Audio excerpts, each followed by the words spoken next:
This is the house factory. Full disclosure, my dad was raised in Shawnee. Hey. Up until like maybe middle school, and then they actually did the Dust Bowl thing, and then ended up back in Oklahoma City, about 3 blocks from here, in public housing, right? And so he walked by this factory himself as a kid. My mom delivered trucks to this factory. Her dad was a mechanic. Before we took it over, they built railroad cars here. It's been some kind of weird steel mill processing plant that I don't know all the history, but the last kind of 20 years was a building of railroad tanker car. Come on, Hector. Yep. You know, we're here. We took it over. We've been here for not quite 18 months, doing our housing, right? And so I've been building housing in the state of Oklahoma, mainly rural, like towns like Shawnee, 18ish years, and a lot of times in affordable space and affordable housing, we build the exact same floor plan over and over and over again. And finally, a few years ago, I said, this is stupid. Let's try to be a little bit more efficient than we are right now in the field. And so that's kind of where we're going here. This, if it doesn't time out, we'll tell the story of it. And this is still a little bit, this is a draft, right? It's not good yet. There's some bad edits, some bad cuts. Just work with me. That's what I got. The video is not the product. The house is the product, but everybody still wants to see the video. So obviously we can bring in all of our raw materials in bulk here, and we can also do it on the train car because we have 2 rail spurs, and we burn a lot of wood. Right, you know, right now we're using tape measures and measuring the field and trying to get it right. You know, but what if we had a saw that just did it for us, right? They could cut our rafters just like our rafters needed to be cut every time. You know, and after it cut them, it'll run through and it will, well, it'll cut all the angles that we need, right? I mean, it will produce all the lumber that we need, and then it'll inkjet print on it what that part number is so that we know where it goes, right? As we're putting our house kit together, and you can see it's kind of printed. If you've ever worked with wood eye joists before, or inspected someone who's done wood eye joists before, and they used a hammer to make their holes, and the inspector says that doesn't work and you're going to replace them, what if the robot cut them for us, right? And that way that hole is per the engineer spec and right every time, and we're not screwing it up in the field, which is what we do. And pre-cuts all your eye joists, labels them, tells you where they go. That's our saw. It's identical to it, about 200 meters that way. Safety's a big deal to us, so I show this just because that makes people happy, but we do have the saw stops that automatically shut down if a finger gets too close. Too long of this on the video, I'm sorry. Working on the video. I mean, it's really cool, but that's not really what we're doing.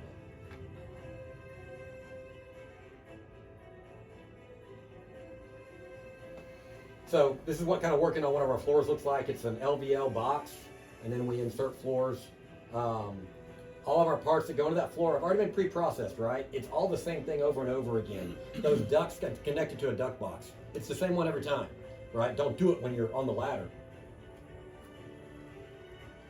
This is how I call them printing our walls. This is the actual printing of the walls.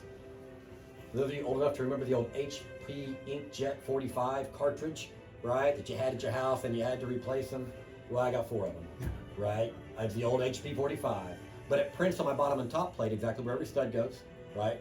Calls out the doors, calls out the windows, calls out where to cut because that's only a 6-foot wall, right? So then you just make bundles of your walls that you're getting ready to build, and they're all, the guys on the table right here, they don't need a set of plans, they don't need a tape measure, they're running nail guns, that's their job. They turn around and grab their ladder walls or grab their pre-built doors behind them, and it tells it where it goes, right? So just staple it up, and the next thing you know, you've got your framed walls. And this doesn't count, I don't know why that's it. We do have cranes. It's the same thing on roofs, right? If we're building the same roof over and over again, how about if we put in a jig, right? Our spans are right every time. We don't have to truss. Trusses are more expensive than stick framing if you can stick frame in a jig. And you can do all that work instead of up at 18 feet. That guy is getting ready to put his roof decking on, and he's having to step up about a foot, right, to deck it. and then he'll step up about a foot to felt it.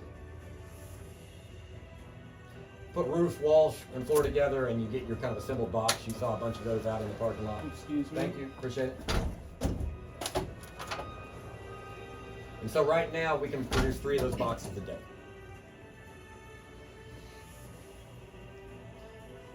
That box is the second floor of a townhome. So everything I'm going to produce is going to be on a concrete slab one way, shape, or form. So you pour a concrete slab, and then you bring a pallet of walls out and set it, and then you set your second floor box. And your second floor box, HVAC, plumbing, electrical, all done, right? We have not drywalled in yet because the city inspector wants to be able to inspect it, right? But everything else is done before it gets to him. So we're shaving weeks off of a production schedule per unit.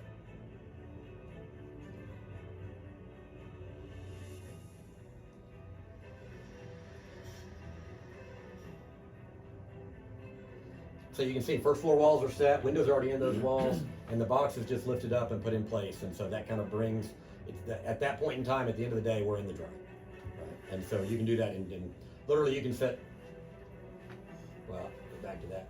So this is just south of Topgolf, 117th and Western, and it's 184 units that we built. This was in a low-income housing tax credit bond deal. And it was kind of our first real product out of the factory.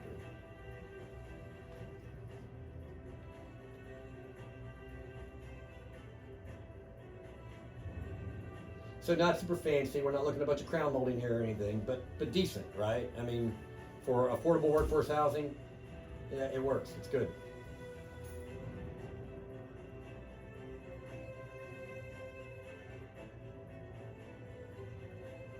So this is a single family product that we build. This is in Spencer, 70 single family homes. Every one of those homes the walls were built and sent out just like this, right? And so you just turn around and set your walls, right? And now that we have the saw, my rafters and my ceiling joists can come out in a bundle too, all labeled, ready to go. We didn't have that when we did Spencer. We had to still stick cut all those roofs. And this is where we're trying to get to in the factory, where we're bringing out completed boxes, but with a concrete slab and craning them into place. And we want a tilt-up roof because we still want a 612 pitch. Right? This is not mine. I stole this video from somebody in the Northeast.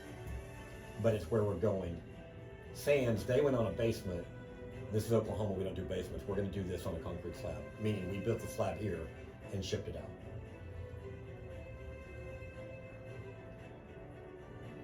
Okay, that's what we do in a mission.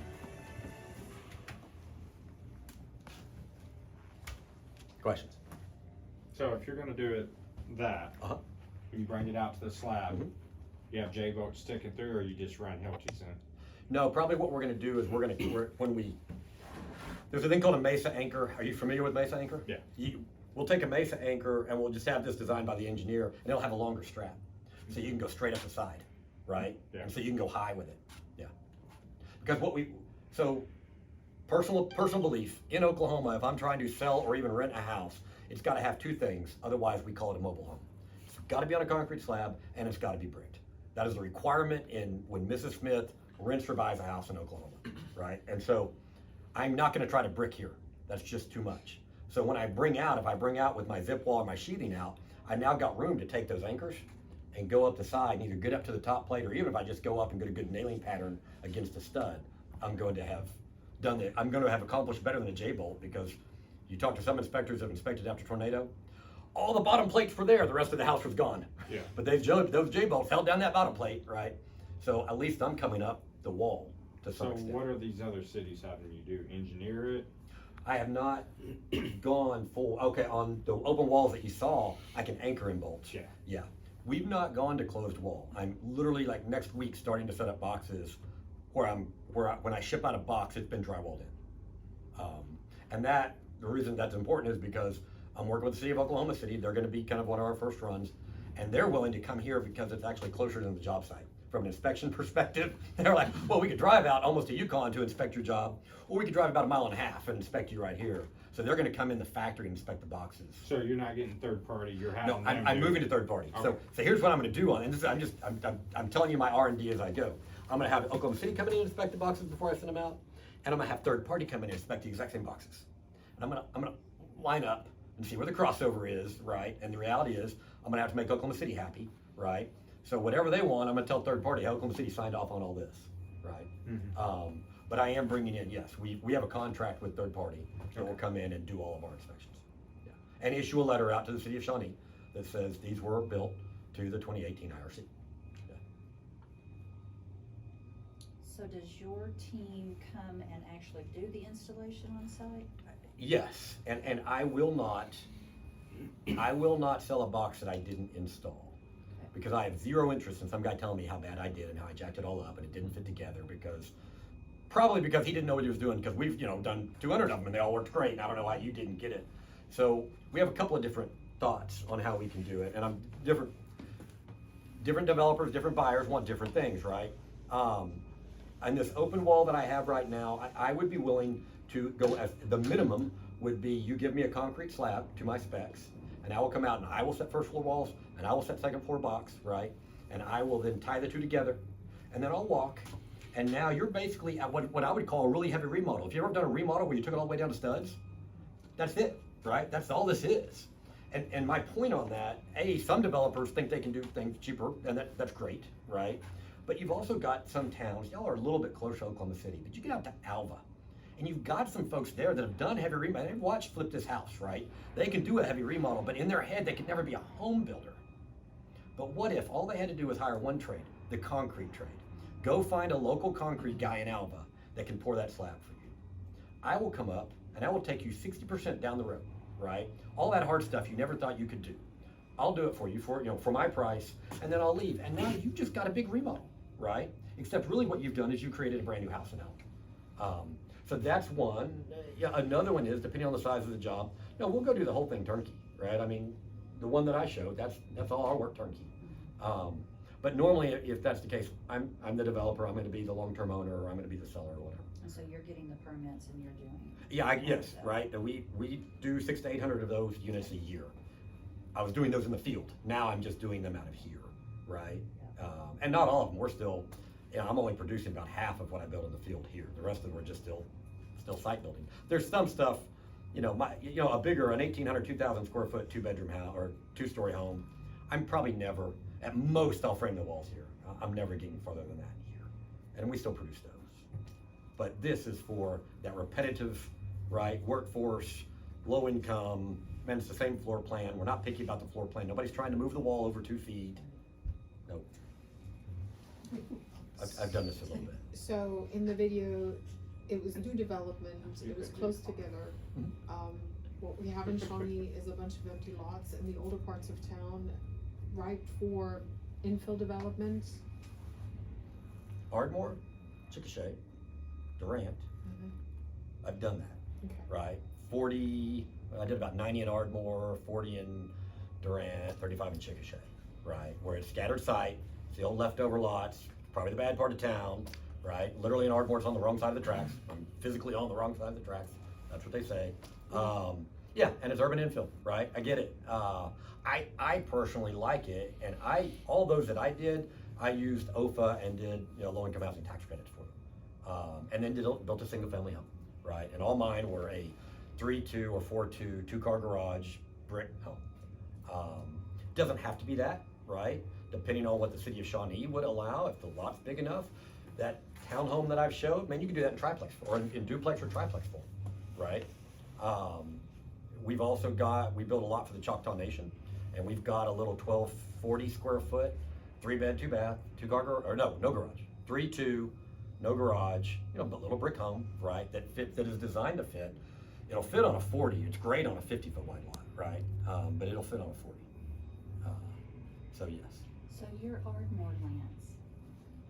Me? Oh my gosh, with doing the live tech stuff. That's me. So, Sammy Episham. Oh yeah, Sammy. Greg, Well, Sammy's from all Shawnee. that, Oh, all absolutely, Sammy's from that. Shawnee. Uh, Oh yeah. So I have been wanting to talk to you for so long. Right now I'm doing some light tech projects in Okay. Shawnee. Okay. So you're saying these would meet OFA and light tech? OFA paid for this building. Let's be straight, right? This is an OFA building. Yeah. Okay, Yeah. very good. 50% of my work is for OFA. On those 2 stories that you were showing, was that a flat roof or did it have 112 a- pitch. We'll go look at it. Okay. It's 1/12 pitch, right? I would not do a flat. My rule is if an architect designs a flat, you get to throw them off of it. Yeah, we don't do flats. I was married to her for a long time. Not anymore. She's a great architect.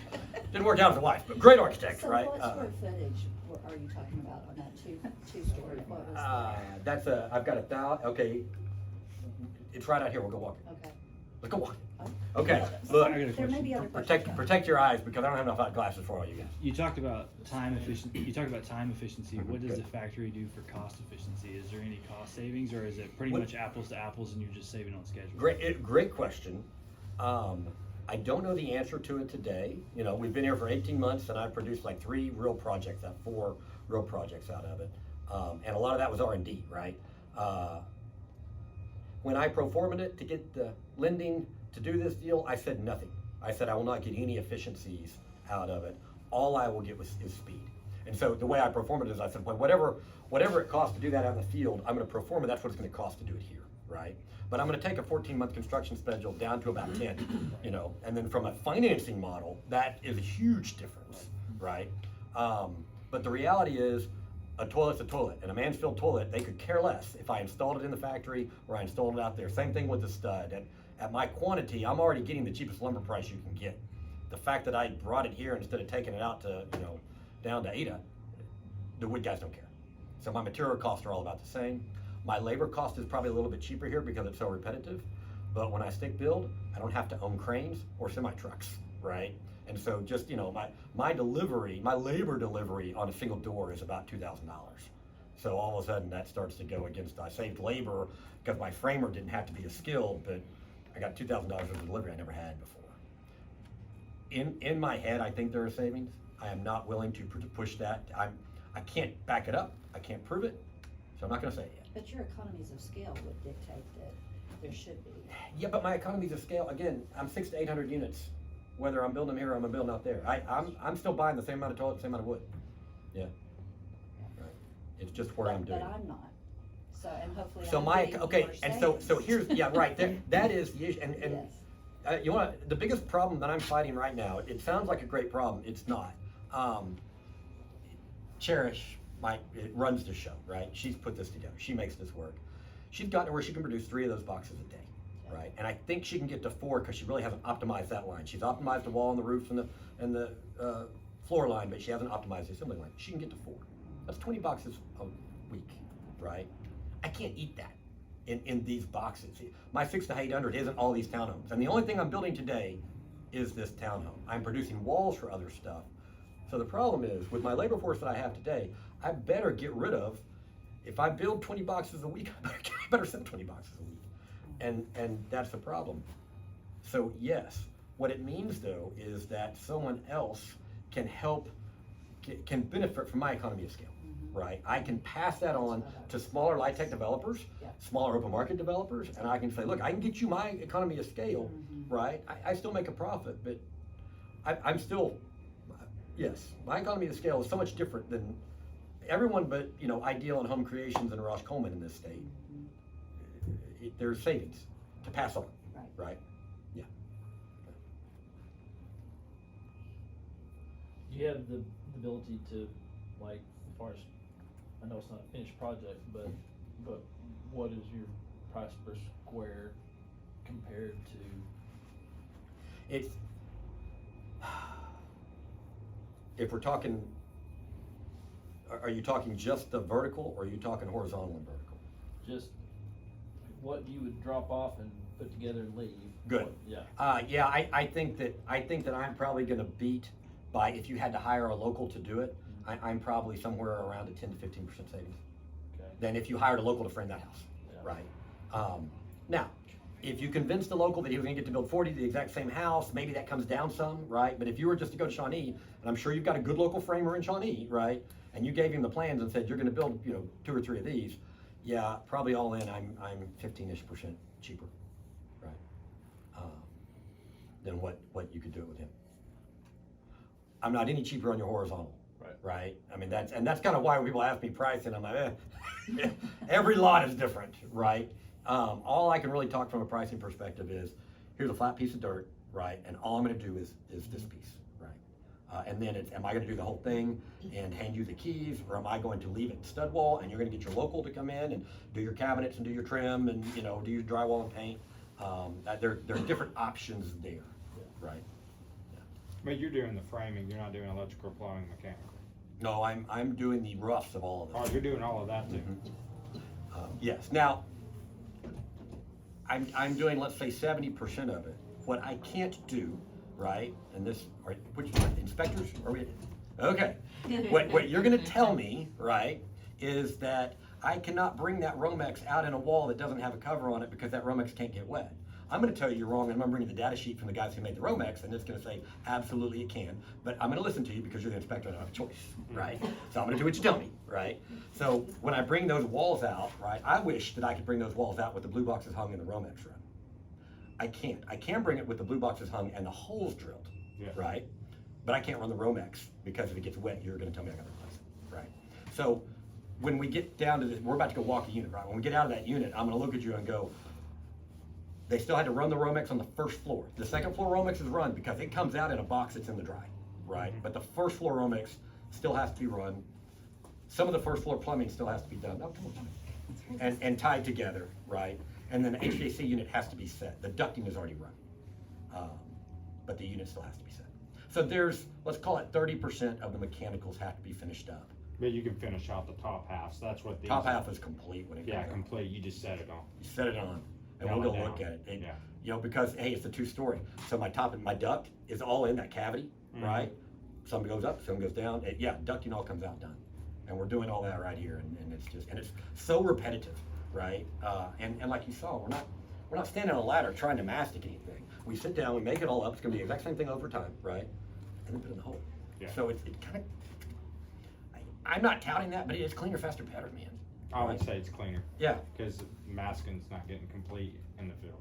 and I've literally built thousands of these in the field. When I first started walking out and looking up, I was impressed with the product. I mean, I was like, oh my gosh, it's a good product. I'm impressed that I built that, right? Yeah, it just, by doing it, you'll see the way we're doing it, it's so much easier to do everything. Easier makes it better, right? It's just so much cleaner, the way we're doing stuff.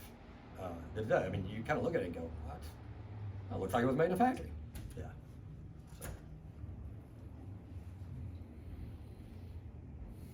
On townhomes with multiple units, you're doing fire suppression stuff? Depends on the city, but most cities are gonna tell me that Oklahoma adopted for townhomes a 13D, but it's a 13D. Yeah. It's not a 13R. Correct. Right, so we run 13Ds. But you're running those in the upstairs units and everything? Upstairs, downstairs, and we're doing it here. Yeah. Yep. Cool. Yeah. What about, safe rooms, shelters? I don't do those here. Okay. I'll be happy to talk to you about kind of some of your best options on it from a LIHTC perspective. Right, Yep. right. So standalone exterior? Standalone exterior is what I like, the one that North Point I showed you. As soon as you walk out the back door, there's a box, right?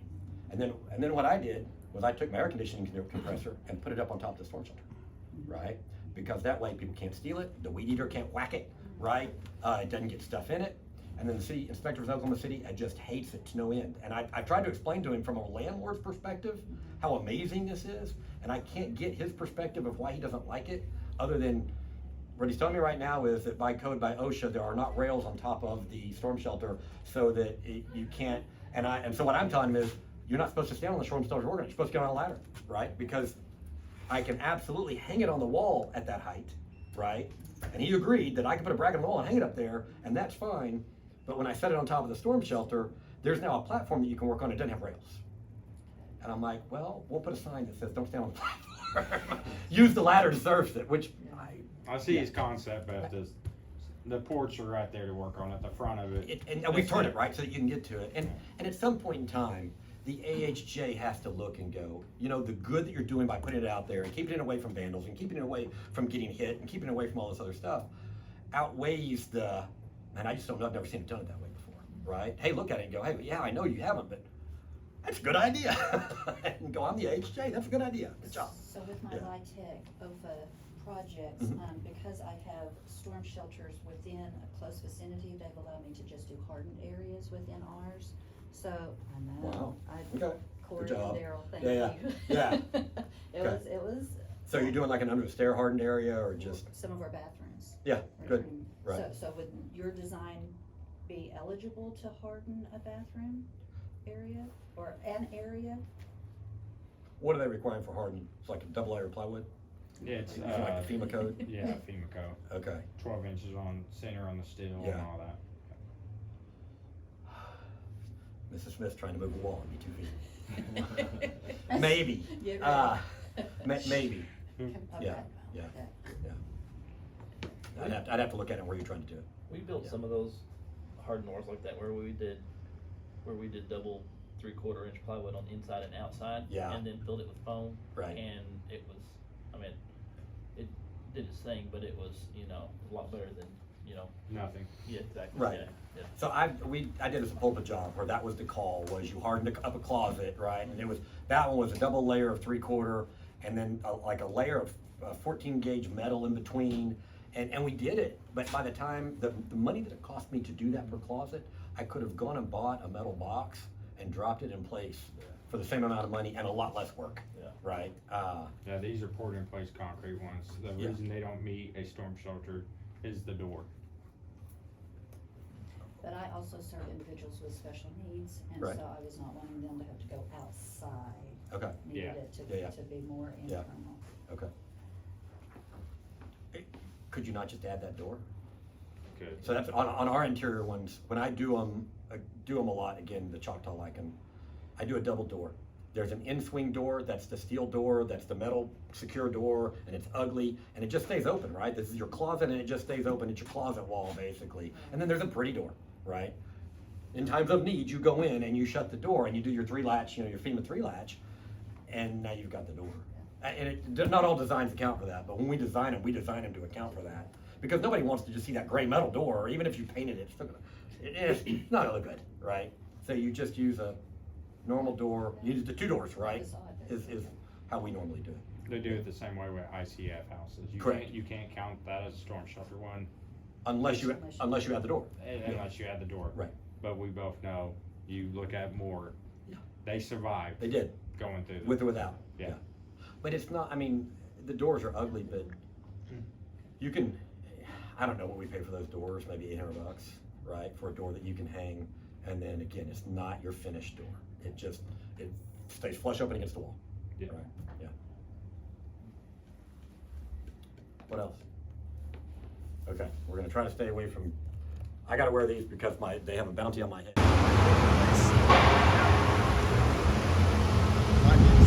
This is double wide.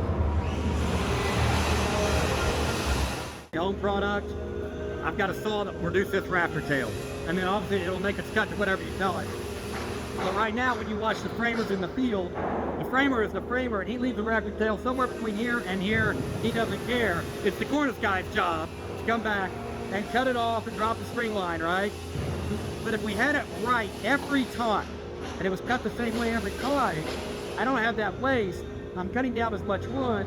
I gotta come and hang the subfascia. Notice I've dropped it like 3/4 of an inch, and my decking just nails it, right? I come and hang my subfascia, and these blocks I 2x6, and I can build with my brick bucket and everything, right? And it's just clean and easy. I'm saving wood, but I'm saving a lot of time, right? And now I'm thinking cornice guy about half his work is gone because the tails are right from the beginning, right? And the framer, he doesn't care. He didn't have to cut it. I pre-cut it for him right to the right size, labeled what it was, and he just started stacking them down. And as we get better, that printer that I have, not the cutter, but the printer, if I could print right here on the top plate, R1, Rafter 1 goes here, and print the ridge that says R1, right? So now literally you put R1, and you nail it to this R1, you nail it to that R1, and off we go. And my framer is not breaking out a framing calculator or a square. I'm not doing any of that stuff, right? People already stand on the walls and nailing the IKEA kit together, right? Just like it said to. That's a single family thing, we're just passing it. I thought we. This is the townhome, so keep in mind these go in townhome form, stacked side by side. Obviously full-size mock-up. This was kind of the first one that we built. We got a lot of things wrong. Don't go pick my code apart. We did it ourselves, right? We've gone through a lot of iterations, but the concept is the same, right? You're looking at a 3-bed, but if you would take that far back room back there and make it go away, you're now looking at a 2-bed, 2-bath. And the reason that's important is because the second floor is the same every time. When I build it in here, it does not know if it will end up in life as a 3 or a 2, right?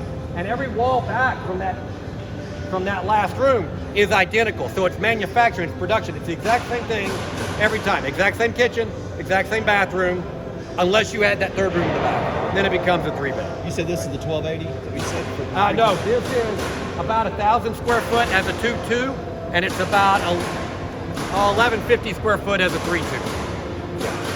And this is what I'm using. This is my Litec Bond townhome product, right? For Oklahoma City, for denser neighborhoods, stuff like that.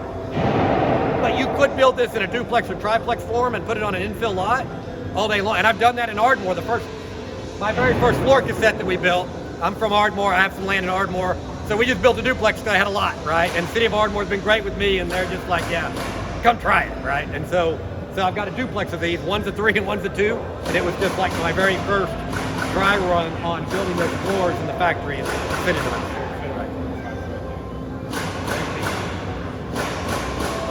On a 25-foot lot. Yeah, they're 16 now. Yeah, and you're a 5 and 5. Maybe we could get a waiver and be a 4. Yeah, get a waiver on 1 foot, right? It's well within code, right? 6 foot's what you need for the IRC. Maybe Shawnee could. Yeah. But also, hey, just combine, do a lot combo on the 25s and put a duplex in. Yeah. Actually, you could do a lot combo on the 25s and put in a triplex. Right? If you really want to get density, right? Combine 2 25s, have a 50, and put. Wait, never mind. That didn't work. That didn't work. Don't do math in public. Okay. Combine the lots to a duplex. All right, Bobby, you're welcome to go walk it. We'll Steve OU, right, who is a PhD in concrete, who knew that existed. But he's designed it, right? And we should be able to pick that up, right? And my goal is to pick that up, put it on the assembly line, and send this out with the concrete floor. That's good. That way I can bring first floor box out done.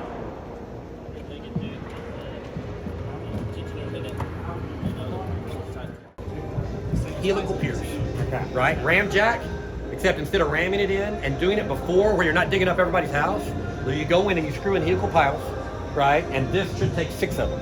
1, 2, 3, 4, 5, 6. You set 6 helical piles, you flat cap it with a piece of metal.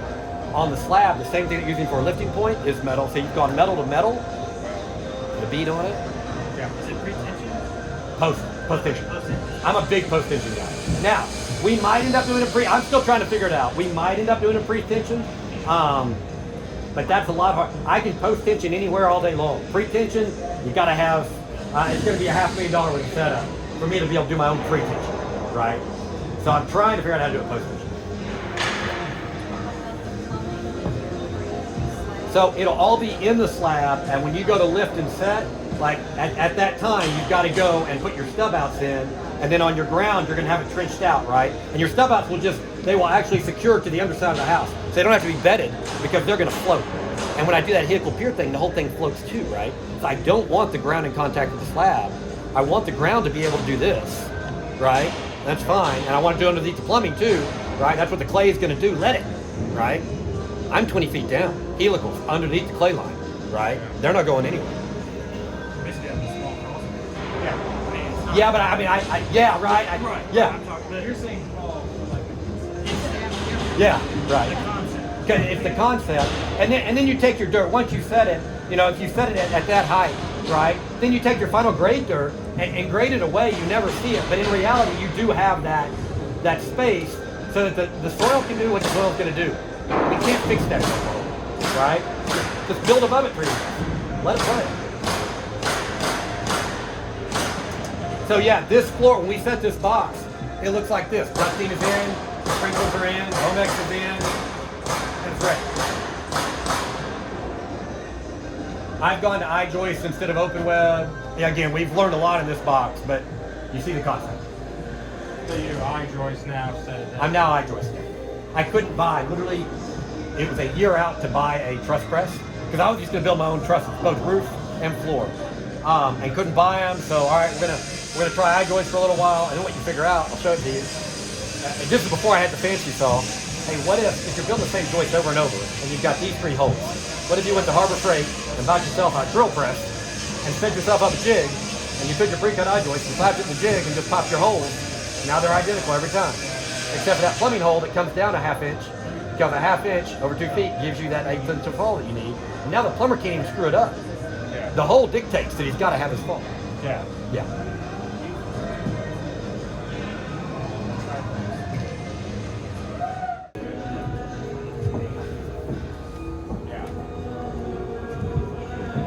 Does the closet and Normally, this is going to be expected. This was gone, and you're now standing outside. Yeah. And you're the maintenance guy, Okay. right? Yeah. And you need to work on HVAC.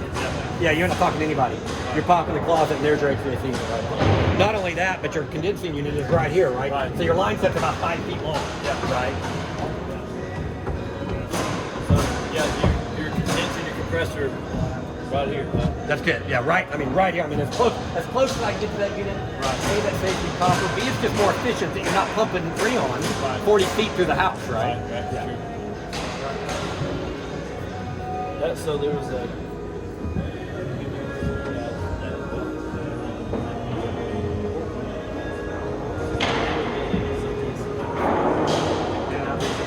They're doing it with foam. They've got like a fiberglass outside panel. Yep. Their biggest issue was heating air because they were sticking it on the roof, and after a while it was causing.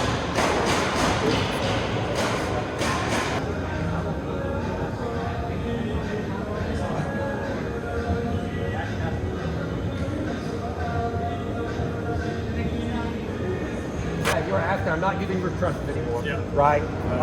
9 months ago, I would have written a $150,000 check if I could have bought a truss press.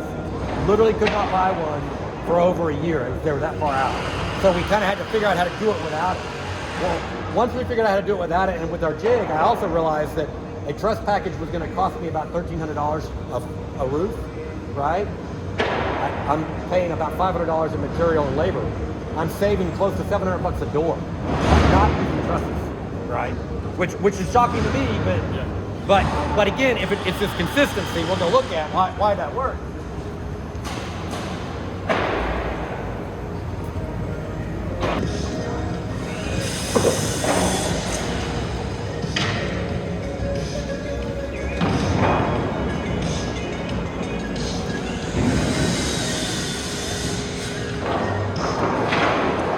So you're just sizing a beam and supporting everything off the ground. Yeah, right? Because what I don't want is I don't want to pass that on to my rafters because they'll push onto the floor and I don't want that. So basically it's a jig, right? Hey, you put your rafters in first and there's a spot where everyone goes, no thinking. Just put your rafter in your jig, come in and put your purlin, your double 2x12 up, right? And then start putting your ceiling joist on, or your part. Joist in, start putting your rafters on, right? It's just a jig, and it's all spaced. I don't have to engineer it. I spaced it to the span chart. The span chart's the span chart, right? That's all it is. Yeah, it's that kind of simple, right? And you do all that here, and then right now the crane lifts it up, but I'm building a roller where I can just flip this down and pop it up and roll it to the next station, right? On the next station, we're putting on our decking. The big one, because it's a townhome by code, you can either use fireproof decking or you can put drywall in 4 feet out from each side, right? I'm putting the drywall in here. If I had to send a crew up to put drywall in on the underside of that decking, on that unit, that's a 3 or 4 hour job for a couple of guys. This isn't adding an hour to do it here, right? Because I can put it in from the top. It's not because we're that much better here, it's because I'm standing and I'm putting it here. I'm not trying to do it like this on a ladder, right? So it just makes it so much easier to get it done here. And the same thing, to put that soffit on, we literally had to take a knee, right? Normally I would be 18 feet in the air if I'm doing it right, all strapped into a harness, right? And I'm sure all the framers in Shawnee all do it strapped into a harness, right? Of course they do, right? Here I'm taking a knee, right, to get that done.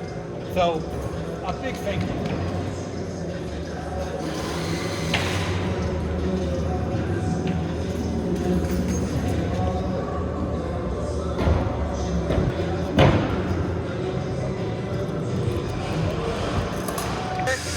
and we'll install the sprinklers, and we'll install the ceiling fan wiring and all that from about 5 foot. So we're not on a ladder to do all that, right? We can do it right at an easy work height. Yeah. From there, the crane picks it up. So my big overhead cranes run this way. They don't run that way, right? So I got to get that roof over to the assembly line. The crane will pick it up, and we can rotate it 90 degrees and put it on the donkey table, and then a forklift can pick it up and push it over to that line where the next crane can grab it and go set it. So we're still trying to balance labor. We've overproduced walls. You can see the walls, pallets stacked up everywhere. I got too many of them, so we shut this line down for a week or so. But this is where we build walls. That's that printer and then the cutter where you print on it, you stack it on these 2 carts. They turn, they take their bottom or top plate, they stick it on the table, right? They nail it together like they're told to, like whatever it says. What we're gonna get is it's gonna have a little plug symbol that says, hey, a plug goes here. So that before we even pick the wall up, just hang the blue box and drill the hole, right? So we're not doing that standing up. Doing it while I'm all working right here on the table in front of me, instead of taking a knee to hang my box or getting on a ladder to drill the hole, right? No, it's right here, right? So the first stage is we frame up all the floors. Once they get them framed up, I'm real redneck. We pop up the rollers. I really want to do that like air pneumatics and all this kind of stuff. And this is going to be the backup. It's worked so well, I've just never done the fancy, right? That just works.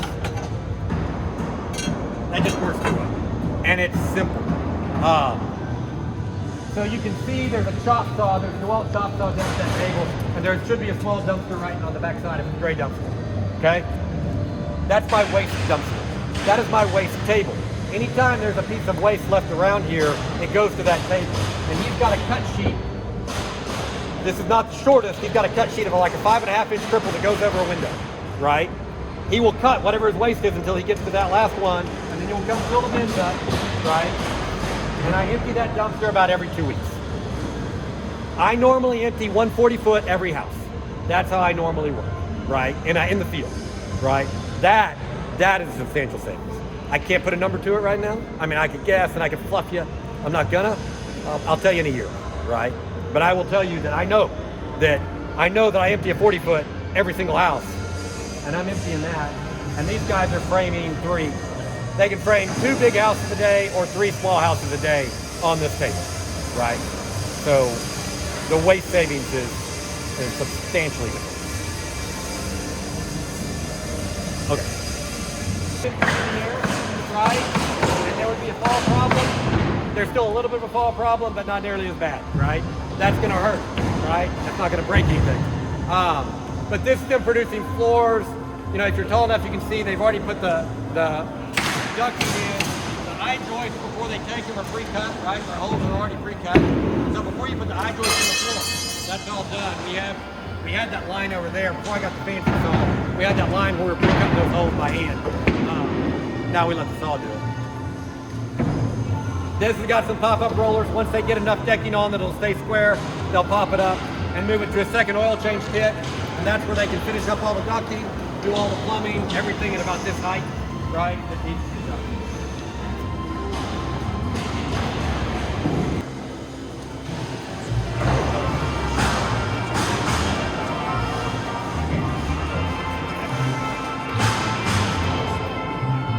You can see we're kind of pre-assembling everything. There's no reason to be doing that when you're on the ladder.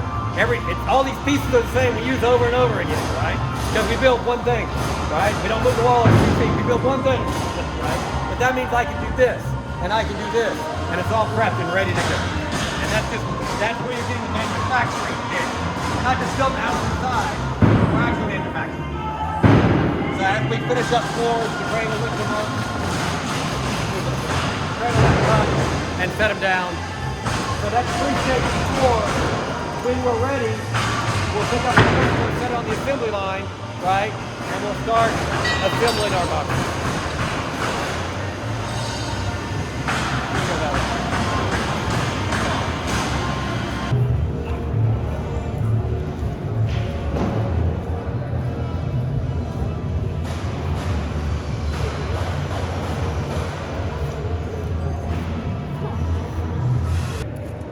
So this is almost finished box, ready to go to the field. We've got a new step where we're doing the windows, but we're also outside right now. We're installing the hardy plank, right? Go ahead and side it and paint it. That way we're not trying to do that on a scaffold. But this is basically what a finished box looks like on the inside. The inside's done before it ships to the field. So it's open for you to inspect, right? You can inspect it just like you would any other box or anybody else's build. The only difference is we do wall bracing. We won't be able to see this once it's paid. Yeah, Oklahoma City said that too. So there's another way to get around it. We just do lead embracing on the inside. Yeah.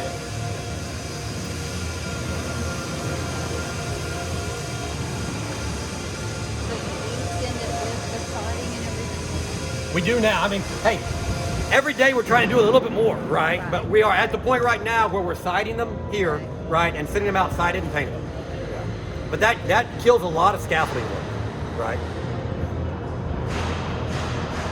Which is both time consuming and dangerous, right? And OSHA just wants to come talk to you about it all the time. I would Yeah. think that you would, it would be easy for you to find police that would really work in this kind of And to be honest, they're not as skilled labor because we can teach you. If all you got to do is learn how to do this one thing, then we can teach you that in a few days. And you know what I love about it? When you're teaching a new guy, he's not trying to tell me how he used to do it down in Texas, right? Or how his grandfather did it, why it's not right? gonna work. Or why it's not going to work, right? Hey, dude, I told you put this piece of board up and put 4 nails in it, not 8 and not 2. He puts the board up and put 4 nails in it.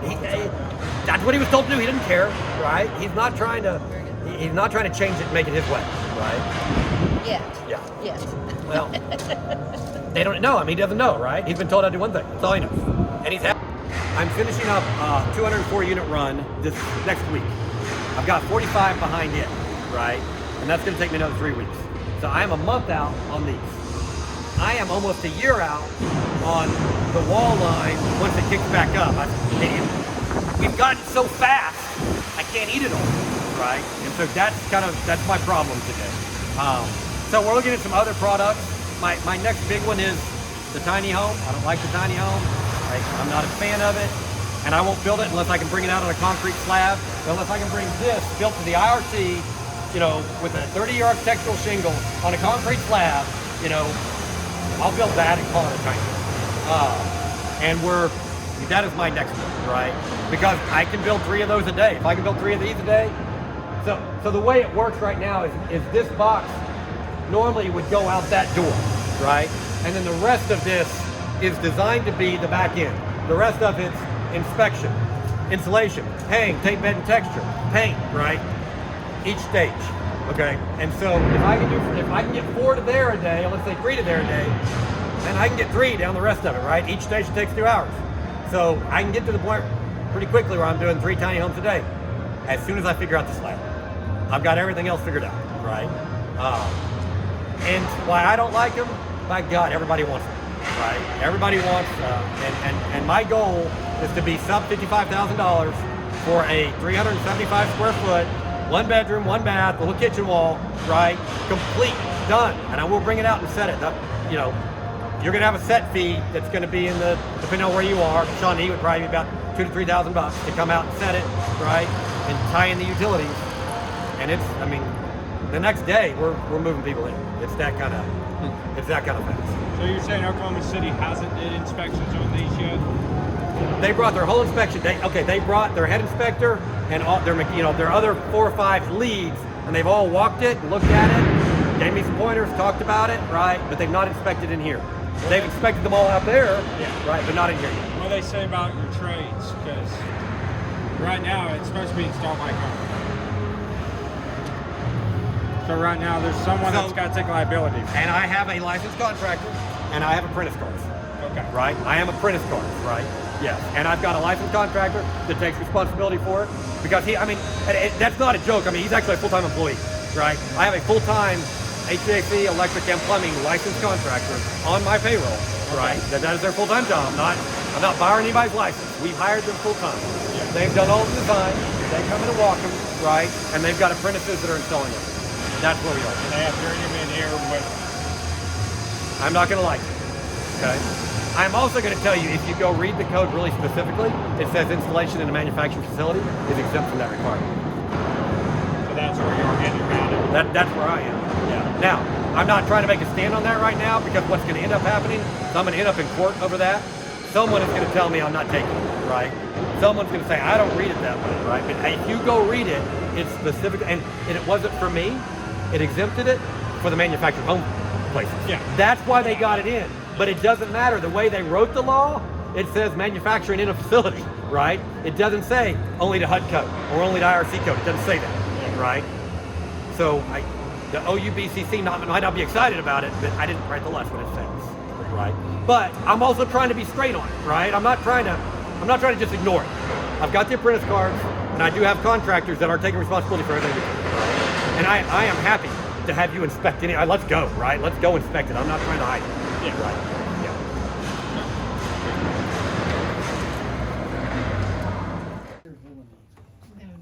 All right. So you're the inspector who's going to call it on Shawnee. Are you going to accept it or not? I will have to see the licensed trades on it. Yeah. Yeah. Okay. And- No, and I'll bring them out to meet you. And right. we'll go through the process of the inspection process, but Sure. right now it's being built to code. Yeah.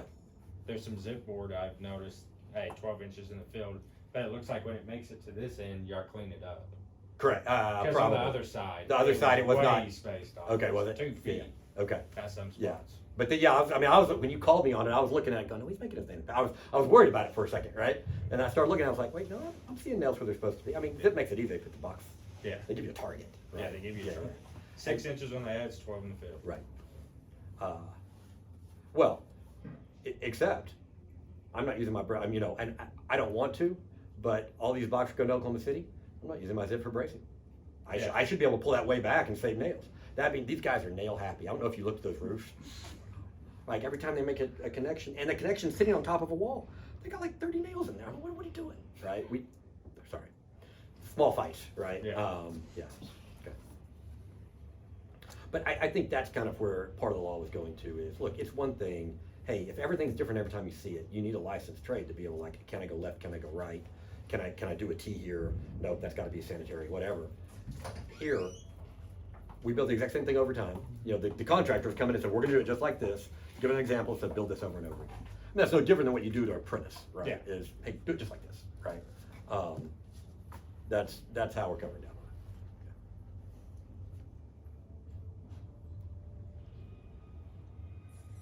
So do I understand you right, that you're saying if there was an order that came in, Mhm. you're a year out now on the, On walls, no, I could work it in because I've got this wall backlog, but not the guys in the field aren't ready. This is what I run into is the guys are like, hey, we got this light tech job, right? Good, when are you gonna close it? We're gonna close it in June. Come August, they haven't closed yet, right? Which means they haven't started their infrastructure, they're not ready yet. So, no, I'm not, I have the production to keep this place busy for 2 years, but I also have the capacity to go, I know, but that one's not gonna be ready for 3 months. I could build it now, but why? If somebody else had a need, I could fit it in depending on what, depending on what it was, right? Yeah. Yeah. But I'm also, I'm not a one or twosie type, people, hey, can you build mom a home? Yeah, that's not what comes out of the factory, right? If I'm kind of a, somewhere between 20 and 30 minimum order, or it just doesn't work for us, right? To come out and set it and do everything that's going to do. You know what? We're going to have to meet a lot, and you're going to have to get comfortable with what I do. Man, I'm not doing that for 2 houses. It's just not worth the time, right? It needs to be, it needs to be a project, and it needs to be a city like Shawnee where it's like, I'm going to do these 30, but I bet I'm going to be back in a year and I'm going to do another 30, and then we're going to have kind of cleared through this process, right? And you're going to be more comfortable with. You're going to see them. You're going to be more comfortable with them.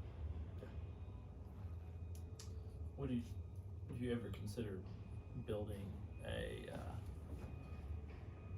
house with more floor joists so that you could sit it on a stem wall, or was it always going to be sit on a slab?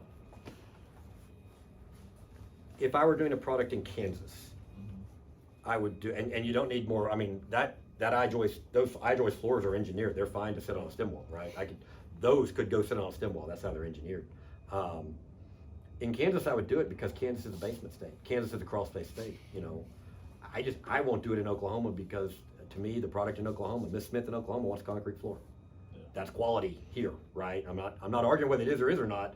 It's perception, and I'm not going to change her perception. I know that's not going to happen. So I do it for you in Kansas. I wouldn't do it in Texas, Oklahoma.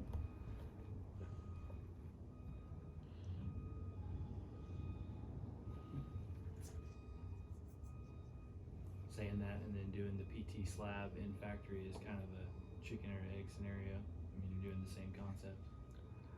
What do you mean? If you're doing PT Right. slabs and putting them together and Yeah. then floating them in the field, that's the same thing. I mean, it's Yeah, this versus that, but yeah, right. So I absolutely could do it. It's just in my head that concrete slab is just so much better than wood I joist 12 inches above, right? I don't know. I'm adverse to it only because of my history of building in Oklahoma, right? Yeah. And so it's on me to figure out how to get that slab built, right? And I've been working on it for a while, and I'm not there yet, but I think we'll know next week if that one works, right? They poured it on Monday. We can tension it on Monday and try to pick it up. See what happens. Out in the field, what would you pick it up with? A crane. You'll see a big You crane get as a you big crane to get it? we have to, right? And that was it, right? This only works if I'm willing to invest in the trucks and the cranes. Then I've invested in the trucks and the cranes. So you said you would come into a community and do it for 20 or 30, I heard Mhm. 20. Would you do those on scatter lots? Yeah, I will absolutely do scattered site. I am a big fan of scattered site. I think it's better for the town.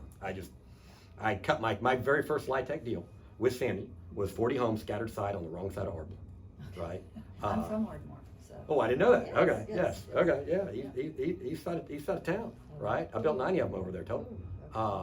But they've done great. They are hitting their they're hitting their 15-year mark right now. Okay. And they've done great. And it really worked for the town because it was that neighborhood wasn't where anybody would want it to be. And as those new houses started coming in, you saw some people started kind of cleaning up their yards and, hey, we're coming up over here, right? So yes, now, I'm not trying to throw Oklahoma City under the bus, but I tried to talk to doing that to Oklahoma City, and they tried to say, well, yes, but you can't build a brick home. We need this gingerbread that's conforming to our neighborhood and blah, blah, blah, blah, blah. And I just said, hey, wrong guy, right? I appreciate it, right? And I'm sure you can find somebody to do that for $200 a foot. But that's just not me. Yeah. And so it's, yeah, there's pros and cons, right? In Ardmore, I did brick 3-2 two-car garage homes. And that was not the neighborhood. The neighborhood was wood-sided, probably no garage. If there was a garage, maybe it was in the back, right? And I will tell you, they did not fit into the neighborhood, but they also looked pretty good, right? You're hoping to elevate the area. They did. Other than they weren't conforming to the historic nature of the neighborhood, right? And I agree, they weren't.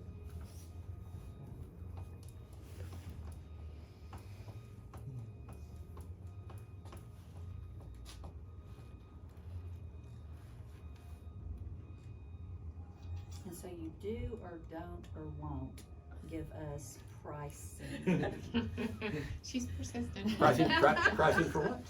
for the For those models. townhomes? Yes, Yeah. yes. On an infill lot, Uh-huh. what's the lot look like?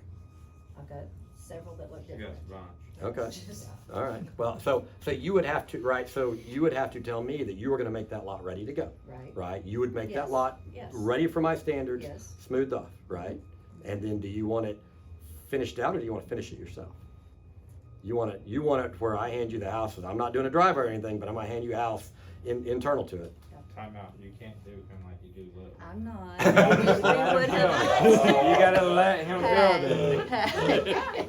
But can we move this light fixture over just like 3 inches? It's gonna sit her better. No, it's okay. I'm really good at saying no, right? Yeah. But now, I don't say no to the Choctaw Nation, but then again, they ordered 600. Right. Yeah. Right, we so- heard about that. Yeah, Yes, yeah. yes. Okay, but you're stalling. Okay, yeah, no, okay, I'm not giving you a price right here in front of everybody, Oh. right? And not because I will tell the price, right? I'm not here to hide the price. I need to go back and look at it, right? And go, but yeah, yes, I could give you a price and say, yes, here would be my preference. Okay. You give me a flat piece of dirt that is ready to set forms on for a concrete slab, right? I will give you a completed, here are the keys. The utilities are sticking out 2 feet from the house. Okay. Your job to get them and tie into the tap. That way I don't have to deal with any of that, right? You've got to get that done. Your job to get OG&E or whoever's running power in Shawnee to come hit that house, right? But your disconnect will be there, right? You will stub out. There will be a 3/4 inch piece of PEX coming out that needs to tie on in the ground. Okay, so I'm still gonna need some subs. You're gonna need some subs, and he would probably prefer that to be kind of local Shawnee type guys, Absolutely, I would right? too. For that, right? For those yard lines and whatnot, I would too. Mhm. And so they're gonna do the yard lines, right? My sub has got the house. Your locals have got the yard lines, right? And then yeah, and here are the keys. I've not done any sidewalks. I've not done anything besides that slab. I've got that slab and up, complete, ready to go, past his inspections, right? Yeah, I'll give you a price for that, 20 at a time. Okay. Yeah. Okay. Okay. We're on the 2020 NEC, so that may bring the price up, because What is that? we're on the 2020. No. But what did the 2020 add? It added the emergency disconnect on the back, the stove, the dryer is 220 GFCI now. Oh, geez. Yeah. Okay, I knew that was coming. I didn't know about emergency disconnect, Yeah. like for like a generator or something. No, so you go meter, emergency disconnect, He's gotta go then through service an panel. actual- The fire department don't wanna cut the tabs anymore to pull a meter. So you gotta have a nice switch to kill you. Okay. And then what about the seals for the external Oh, and then on the walls? exterior walls, the energy code, all the What exterior, energy code? the IRC. You'd rather find it now than me look at you Yeah. and go, hey, what's this? I just hit her with this. Okay. yesterday. Yeah. She's like, This feels like this might be Exterior about walls something are else. insulated Right for now. Just electrical. for example. So you can spray foam behind them, and then they make a little plate that goes over the front that has a gasket. So when you sheetrock it, it's sealed off now. An exterior bliss is like the GFCI on the front Draft porch. seal, yeah. Okay.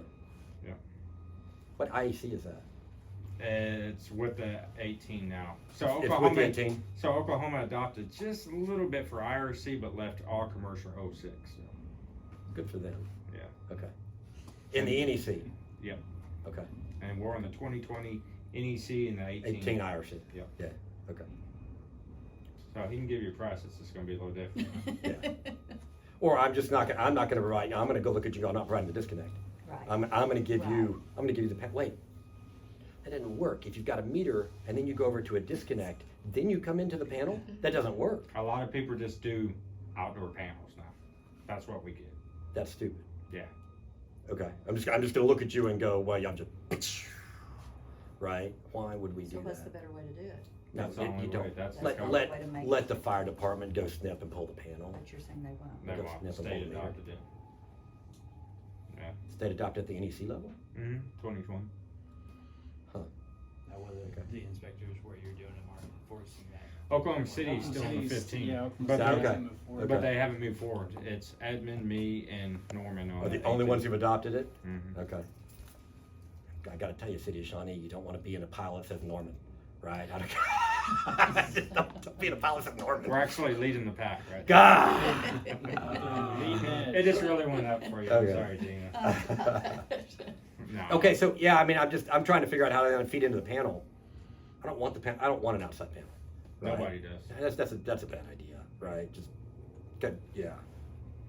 You almost have to have the disconnect over, and then you feed back in. You come over to the disconnect, and you feed back in and go in to your into your inside panel, or are Okay. they going into the disconnect and going into the outside Disconnect into the panel.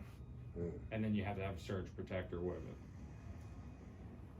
Yeah, you have a surge protector on the whole house. That's the NEC right now. That's the 2020, Mm-hmm. and you guys adopted that on purpose. Mm-hmm. Okay. Yeah, state's pushing it where eventually there's gonna be a state code. If you don't adopt it, then the state has authority over your city, so. Oh. Cities are gonna have to Okay. be on the ball. Would love for you to come out and see my projects now and see what we're talking about. Okay. Are you're building some now that you're having to do that on? Yeah. Okay. She found out yesterday, Okay. unfortunately. It looked pretty. It looked- You know, I mean, I get with the weather sealing, right? I can, okay, got it. That's We've not a been big so deal. behind, so now Right. Oklahoma. So Oklahoma has not been up with ICC, like Correct. been part of them. Right. Now they're being part of them, so now they're trying to push everything Okay. and stay on the ball. Yeah. We went every other code cycle, now they're trying to adopt every Every code code cycle. cycle. So we're about to have one of the biggest increase in energy code. Yeah, on yeah. The next code Right. cycle that we. Well, ever not had. if the legislation that's on the table right now gets passed, it's not. Yeah. Yeah. That's correct. Yeah. Yeah, and I will tell you, the Affordable Housing Coalition is backing the legislation that says you cannot adopt an energy code that does not have a 7-year or better payout, right? Which puts it now back on the OUBCC to come up, well, no, not the BCC. Savvy. No, yeah, it's the BCC. Oh, Yeah. UBC. So UBCC, it puts it back on them to figure out what's the cost of this requirement that we're gonna levy, and how quickly will it pay back? And if it's less than, or if it's longer than 7 years to pay it back, then we can't levy it. So I'm looking at a solar project of turning my campus into that with a 6-year payout. So Yeah, well, but that's your choice, not your Right, adoption, right? right. They're trying to say, hey, municipality, you can adopt, or OUPCC, you can adopt some crazy energy code that's gonna cost 20 years to pay itself back, right? Even though it's a feel good, right? But if it takes a 20-year payout, you can't do it, right? It's gotta be a 7-year or less payout, or you can't adopt it. And that's at the state level, right? Yeah. Yeah, okay. And right now, you're on the sill, before you pay extra for the sill where you do the bottom plate top. Correct. It's required now, Right, in the right. city of Shawnee. Yeah. With the insulated boxes and all that good Yeah. stuff. Okay. And we've been doing, I mean, we HERS rate, and I will HERS rate, everything that I put out will be HERS rated, blower door tested. Mhm. Yeah, yeah, I mean, we've been doing that 15 years. Yeah. So you ready to go 50? You'll give me the lots. I don't have any land. So, Yes, I will work you on a price of 20. Okay. Vertical only, yeah. Yes. Okay. Yeah. Well, if they'll allow it, I guess is the other thing we need to make sure. How far are you on the single family units that you showed us with the, For walls, well, just for walls and for the, rafters. portable roofs and all that I'm stuff? working on my first project of doing the rafters, and I want to do it myself. I want to do it myself, so if it's all screwed up, you're not yelling at me, right? I want to make sure that I've done it in the field and it works and I know how to do it. I can give you the walls right now, and probably have excess I could sell you because these guys aren't ready for them that have ordered them. I'm probably somewhere around 60 days away. We've got a project for the Choctaw, I think it's Broken Bow, where we're doing our first houses, and we're going to send out those rafters. And I'm going to personally go down and look and go, hey, what worked, what didn't work, why, right? And then the sweet thing about the saw is then you literally come back in and make two measurement changes in the saw and run another set, right?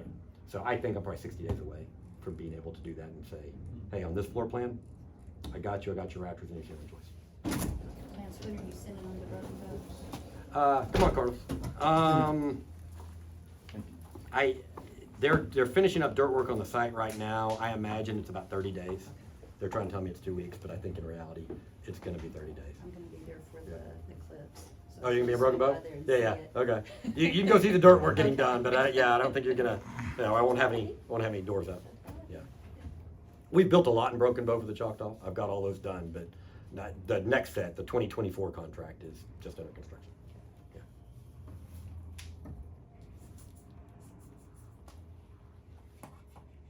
what you got, Travis?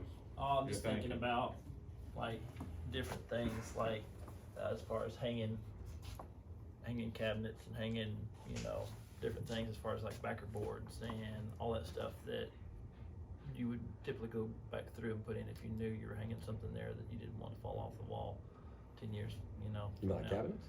Cabinets, you just do it on the studs. That's, Right, yeah, we well, just but run I'm saying, cabinets. but there's a- ADA Blocking for- bathrooms to be able to hang the bars and stuff. Absolutely, yes. That is the type of stuff that we do, yes. It's already done.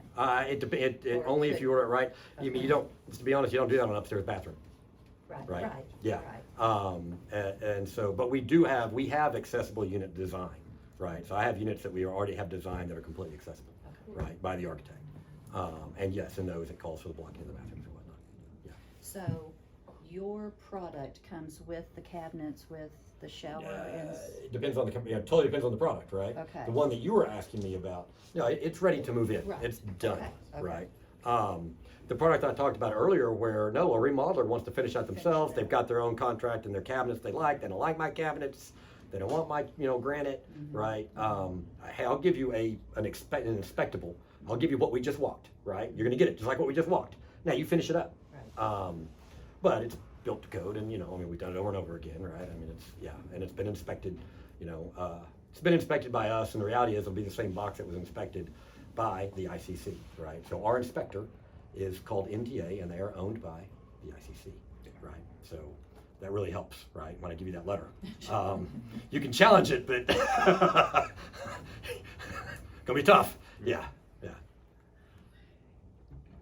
So, yes, what you were asking about will be complete, right? But I can also sell an incomplete kit if you wanted to be able to go, no, hey, give me what you gave me, but I'm gonna come back in and I'm gonna hang, OSB on my walls in this area before I do this because, right?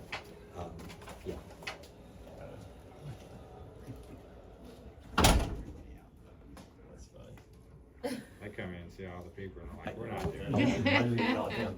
I'm in the wrong spot. Brett, just go walk.